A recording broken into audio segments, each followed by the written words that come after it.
दोस्तों, क्या आप जानते हैं कि हमारे देश में खेती में उगाए जाने वाले एक बीजों के प्रजाति पर बैन है। शायद आप में से बहुत से किसान जानते होंगे, पर आप सभी को बता दूं कि भारत में एचडीबीटी कॉटन पर बैन लगाया गया है। अब आखिर खेतों में उगाए जाने वाले इन एचडीबीटी बीजों पर बैन क्यों लगाया गया है? ये तो किसी भी तरीके के नशीले पदार्थ जैसे अफू, गांजा इन पदार्थों में तो नहीं आते, फिर इन एचडीबीटी बीजों पर बैन क्यों लगाया गया है? इसके लिए हमें कुछ साल पहले पीछे जाना होगा। दरअसल 1990 के दशक में कपास उपज पर पिंक बोलवर्म इन कीटकों ने हमला कर दिया। यानी ये पिंक बोलवर्म कीट जो है वह देसी कपास की उपज को खाने लगे, उसे बर्बाद करने लगे। इससे किसानों को काफी नुकसान होने लगा। किसान इन कीटकों पर दवाइयों का भी इस्तेमाल करते थे, पर इन दवाइयों की वजह से वह कीट तो मर जाते थे, पर साथ ही साथ में उपज भी बर्बाद हो जाती थी। इसलिए कृषि वैज्ञानिकों के सामने यह बड़ी समस्या खड़ी हो चुकी थी। फिर इसके बाद कुछ कृषि वैज्ञानिक साथ में आकर जो हमारे देसी कपास के बीज थे उन्हें संकरित यानी हाइब्रिड बनाने के बारे में सोचा। वैज्ञानिकों को खोज में यह भी पता चला कि जो पिंक बोलवर्म कीट है वह बैसिलस थ्रूजेनेसिस नाम के प्रोटीन से मर जाते हैं। यानी जब ये पिंक बोलवर्म कीट बैसिलस थ्रूजेनेसिस प्रोटीन को खाते ही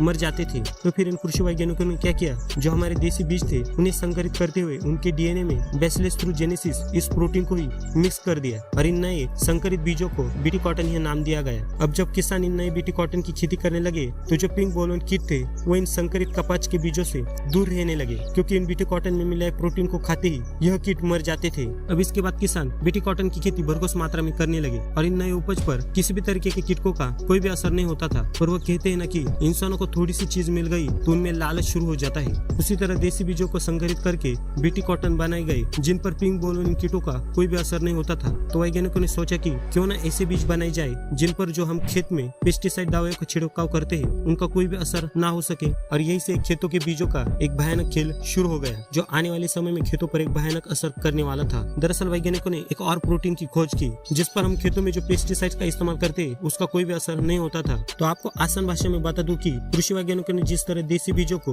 पिंक बोलवर्म कीटकों से बचाने के लिए उनमें बैसिलस थ्रूजेनेसिस प्रोटीन को मिक्स किया गया और उससे बीटी कॉटन बने, उसी तरह वैज्ञानिकों ने इन बीटी कॉटन के बीजों के डीएनए में इस नए प्रोटीन को मिक्स किया और जो नए बीज बने उन्हें एचडीबीटी यानी हर्बिसाइड टॉलरेंस बीटी सीड्स यह नाम दिया गया। हर्बिसाइड टॉलरेंस यानी दवाइयों को कोई भी असर न होने वाले बीज। अब यह तो बहुत ही अच्छी बात है कि किसी भी एचडीबीटी बीजों पर किसी भी दवाइयों का असर नहीं होने वाला था। इससे खरपतवार तो नष्ट हो जाएगी और उपज वैसे ही रहेगी। दोस्तों, आपको बता दूं कि ये शॉर्ट टर्म के लिए बहुत ही अच्छा है और लॉन्ग टर्म के लिए बहुत ही विनाशक। जब दूसरे वैज्ञानिकों ने इन एचडीबीटी बीजों पर खोज की तो उन्होंने पाया कि भविष्य में यह बीज बहुत ही घातक हो सकते हैं। अब वो कैसे, तो आपको बता दूं कि जो एचडीबीटी संकरित बीज है वह किसी भी दवाइयों से नहीं मरते। जब हम नए किसी दूसरे उपज की खेती करते हैं तो यह एचडीबीटी उपज उस उपज को बहुत ही नुकसान पहुंचाती है। और इसी के साथ एक दूसरा भयानक कारण है जिसे जानकर आपके रोंगटे खड़े हो जाएंगे, और वो है क्रॉस पॉलिनेशन, जिसे हम परागीभवन भी कहते हैं। अगर इन एचडीबीटी उपज से स्थानिक खरपतवार में पॉलिनेशन हुआ तो उससे सुपरवीड यानी खरपतवार की एक ऐसी प्रजाति बन जाएगी जो किसी भी दवाइयों का छिड़काव करने से नहीं मर सकती। फिर दवाई कंपनियों को और भी ताकतवर दवाइयां बनानी पड़ेगी, जिससे स्थानिक किसानों के खेतों में जो मित्र कीटक है वह भी मर जाएगी।